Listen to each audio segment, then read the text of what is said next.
One of the most important rules of entertainment, don't get offended by it.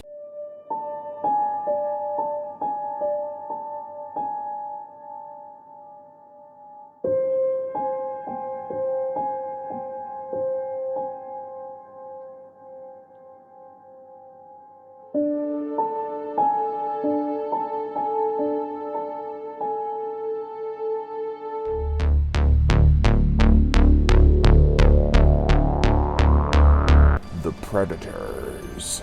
This is either the 1981 or 1984 novel written by Mark Washburn and Robert Webb. So what's the plot of The Predators? A death battle is pitched. It'd be a fight between a Kodiak bear and a great white shark. That's pretty much it. You have the build-up and then the payoff, which is kind of lackluster. It's a long, drawn-out story that leads to a pretty decent climax. The characters do save this book from being a prolonged drag. Augie Zisk is a small-time investor who wants to make it into the big leagues. He's willing to risk everything he has on this death battle. He really believes in the project, even at one point where the guy says, "I won't pay you anything unless I get 5 minutes of a fight."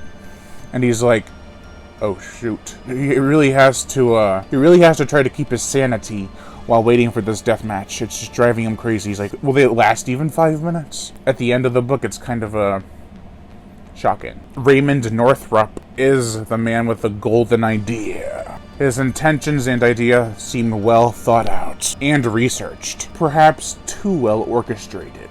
Tim Miller. He is the cameraman with the heart of gold. He sees the bear and the shark for what they are. Beautiful. Devon Dunning is the Australian shark expert. She and Tim end up hooking up, and she sees a different side to herself that she isn't sure if she likes. Jack Bearclaw doesn't really look the part of a grizzled hunter, but he is wise beyond his facial features. There's also some government officials and the commander or dictator of Cuba, or wherever this is, the Banana Republic, which is where this book mostly takes place. So they do this so that the fight can actually be legally taken place. This book is around 400 pages. It's over 400. And the titular fight is only about 10. So if you don't have a strong story, then you're not going to be interested. And I think the characters really sell that. They have regrets about what they're doing. They have the whole, well, this is not going to end up the way you think it's going to, or it's just not going to end up well at all for anyone. There's dread, there's ambition, there's anticipation, there's glee.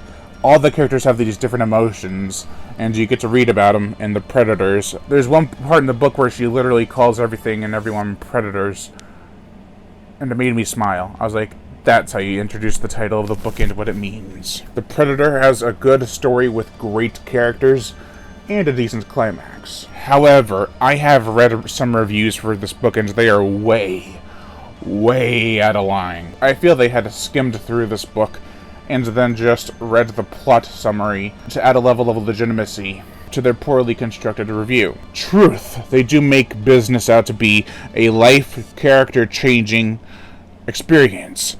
The slime bags that glorify the upcoming death battle aren't it for the money. False. They have no right to conduct the death battle. They do. It's under a different kind of jurisdiction. They can do whatever the hell they want. You can protest, but they can do what they want. And this won't be the first time violence has been brought to viewers or onlookers, depending on how you look at it, like in Rome. No one protested, they just enjoyed watching it. And it won't be the last.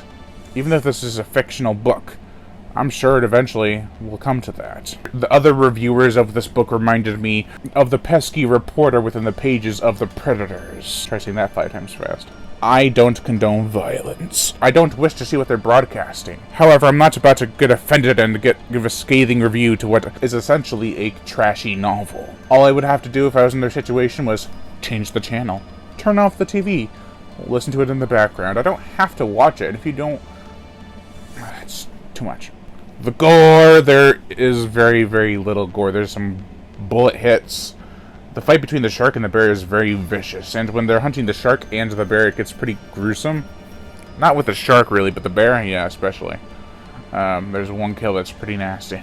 And I like that at the beginning of this book, they give introductions to the shark and the bear first, not the characters. This is a harmless book. It actually gives you a scapegoat to think of something so outlandish, so ridiculous, without you having to say that you were actually interested in what you were reading or being a part of. It has good characters with pretty good dialogue. It's well written, especially the scenes of hunting the bear and the shark and of them fighting. It's actually very, very well written. I was surprised. And it's fast paced. It comes in at a total of, I think, like 417 pages. So that's quite a bit. Overall, I give The Predators a 3 out of 5. Thank you all for watching, and I am Brian Gatto, the Horror Show host. Make sure to like, comment on, as well as share this video. Like my Facebook fan page and support me on Patreon. Even $1 a month will help keep this channel going on strong, and I'd greatly appreciate it. Also hit the notification bell, and as always, subscribe.